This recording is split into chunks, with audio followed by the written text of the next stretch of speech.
आउटपास भनेको के हो? आउटपास कसले बनाउन मिल्छ र आउटपास बनाएर गइसकेपछि फेरि फर्केर आउन मिल्छ कि मिल्दैन? आज हामी आउटपासको विषयमा जानकारी लिनेछौँ है त। र म सकेसम्म मलाई थाहा भएको जानकारी चाहिँ तपाईँहरूलाई भन्ने प्रयास गर्नेछु।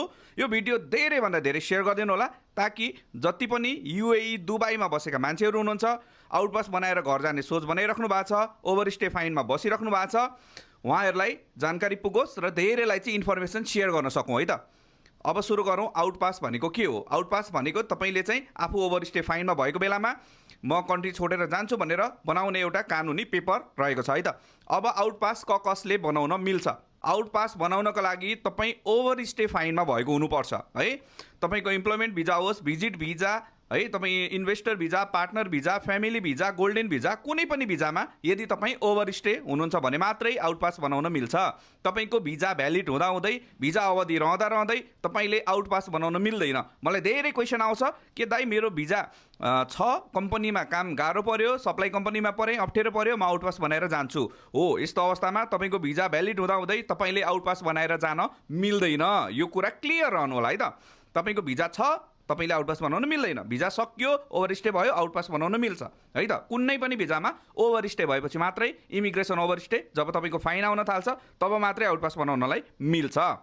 अब सुनौँ, अब तपाईँको आउटपास कस्तो कस्तो किसिमको हुन्छ र आउटपास बनाएर गइसकेपछि फर्केर आउन मिल्छ कि मिल्दैन?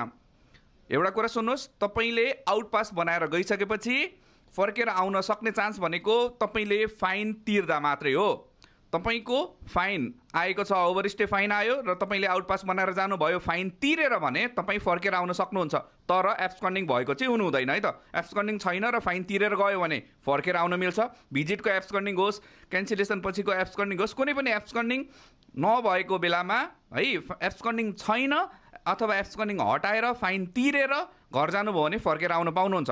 तर तपाईँले यदि एब्सकन्डिङ छ है, भिजिट भिजामा होस् अथवा क्यान्सलेसनमा, कुनै पनि भिजामा यदि तपाईँको एब्सकन्डिङ छ र तपाईँले फाइन तिरेर जानुभयो भने पनि आउन पाउनुहुन्न र फाइन नतिरिकन जानुभयो भने पनि आउन पाउनुहुन्न। तपाईँ फाइन तिरेर पनि आउटपास बनाउन मिल्छ। म फाइन तिर्छु भनेर फाइन नतिरिकन म तिर्न सक्दिनँ, धेरै ठुलो रकम छ तिर्दिनँ भन्नुभयो भने पाउनुहुन्छ। फाइन नतिरी पनि आउटपास बनाएर जान मिल्छ। तर त्यो कन्डिसनमा चाहिँ आउने चान्सेसहरू रहँदैन, अत्यन्तै न्यून रहन्छ। अब यो आउने चान्सेस छ कि छैन कसरी चेक गर्ने भन्दा चाहिँ तपाईँले भिजिट भिजा अप्लाई गर्नुभयो भने यदि तपाईँको भिजा एप्रुभ भयो भने आउने चान्स भयो, ब्यान छैन, र तपाईँको भिजा रिजेक्ट भयो भने तपाईँ आउनलाई पाउनुहुन्न है। यसरी बुझौँ। र तपाईँलाई अन्य जानकारीमूलक भिडियोको लागि हामीलाई फलो गर्नु होला है त।